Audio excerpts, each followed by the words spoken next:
Hello, happy believers. The following Psalm 91 gives believers comfort. Whoever goes to the Lord for safety, whoever remains under the protection of the Almighty, can say to him, "You are my defender and protector. You are my God, in you I trust."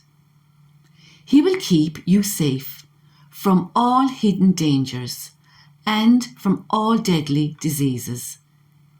He will cover you with his wings. You will be safe in his care. His faithfulness will protect and defend you. You need not fear any dangers at night, or sudden attacks during the day, or the plagues that strike in the dark, or the evils that kill in daylight. 1,000 may fall dead beside you, 10,000 all around you, but you will not be harmed. You will look and see how the wicked are punished. You have made the Lord your defender, the Most High your protector, and so no disaster will strike you. No violence will come near your home. God will put his angels in charge of you to protect you wherever you go. They will hold you up with their hands to keep you from hurting your feet on the stones. You will trample down lions and snakes, fierce lions and poisonous snakes.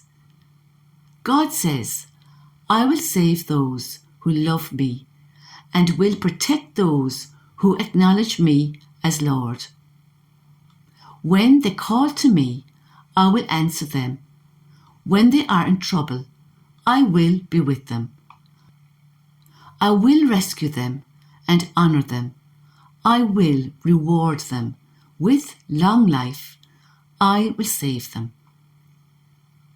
Isaiah chapter 65 verses 17 to 25 are verses which give believers hope. "For behold, I will create new heavens and a new earth. The former things will not be remembered, nor will they come to mind. But be glad and rejoice forever in what I create. For I create Jerusalem to be a joy, and its people to be a delight. I will rejoice in Jerusalem and take delight in my people. The sounds of weeping and crying will no longer be heard in her." Then we have in Revelation chapter 21 verses 1 to 5 that speak of a new life, a new beginning, a promise to be fulfilled. "Then I saw a new heaven and a new earth, for the first heaven and earth had passed away, and the sea was no more. I saw the holy city, the new Jerusalem, coming down out of heaven from God, prepared as a bride adorned for her husband. And I heard a loud voice from the throne saying, 'Behold, the dwelling place of God is with men, and he will dwell with them. They will be his people, and God himself will be with them as their God. He will wipe away every tear from their eyes, and there will be no more death, or mourning, or crying, or pain, for the former things have passed away.' And the one seated on the throne said, 'Behold, I make all things new.'"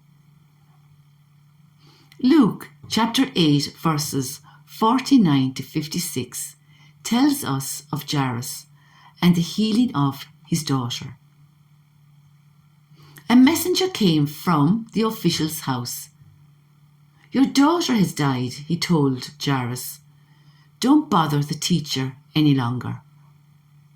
But Jesus heard it and said to Jairus, "Don't be afraid, only believe, and she will be well." When he arrived at the house, he would not let anyone go in with them except Peter, John, and James, and the child's father and mother. Everyone there was crying and mourning for the child. Jesus said, "Don't cry. The child is not dead. She is only sleeping." They all made fun of him because they knew that she was dead. But Jesus took her by the hand and called out, "Get up, child." Her life returned, and she got up at once, and Jesus ordered them to give her something to eat. Her parents were astounded, but Jesus commanded them not to tell anyone what had happened. Reflection. The official was waiting near Jesus, hoping he would have a chance to talk to Jesus about his daughter's sickness, as news of Jesus' miracles were spreading and people were gathering full of hope for a miracle.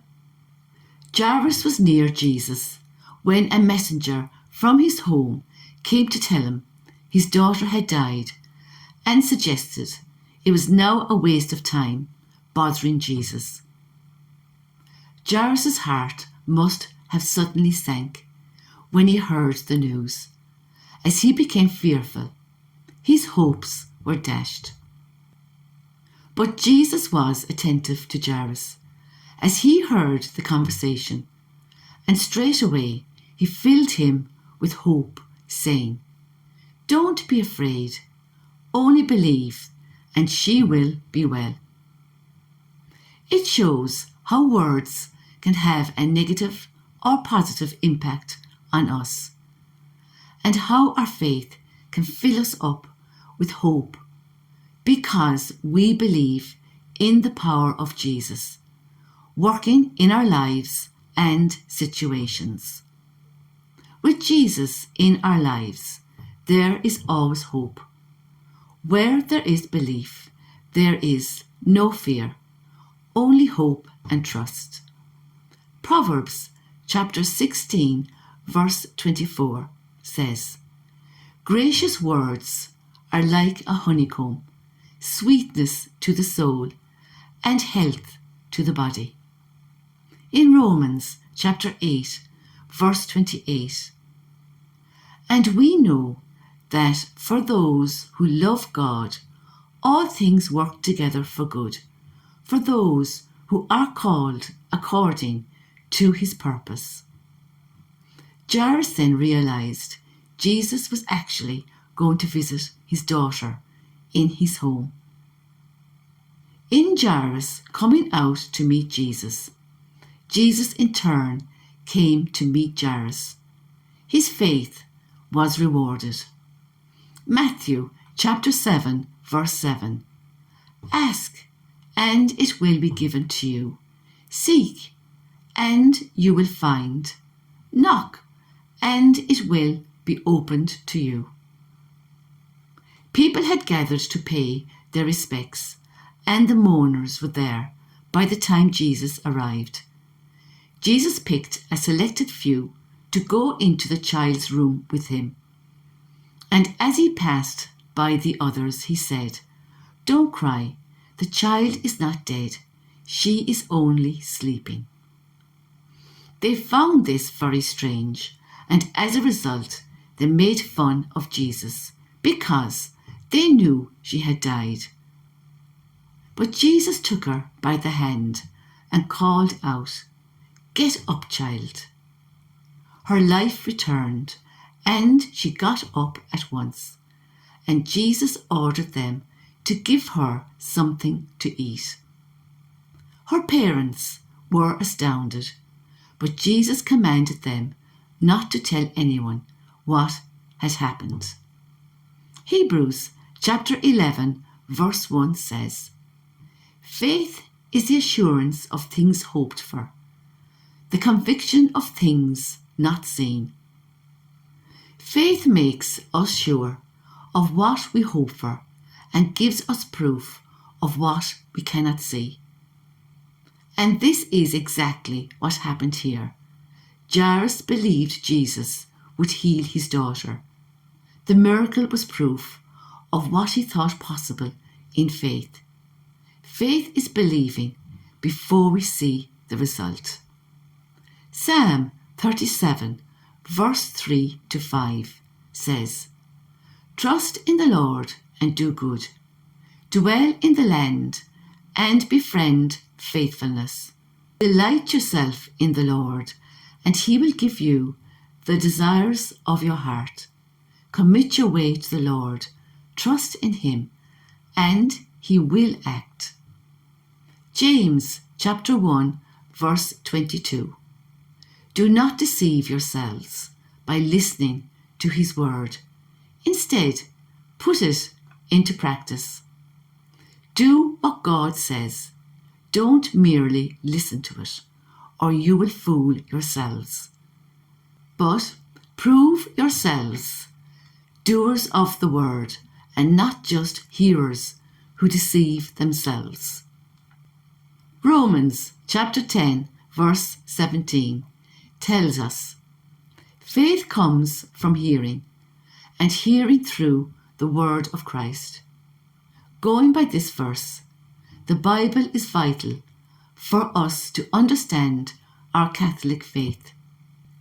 Please like, subscribe and share so we can all live our wonderful Catholic faith together in all its richness. Thank you. Next painting very, very soon. Watch this space. Until then, remember, read your Bible.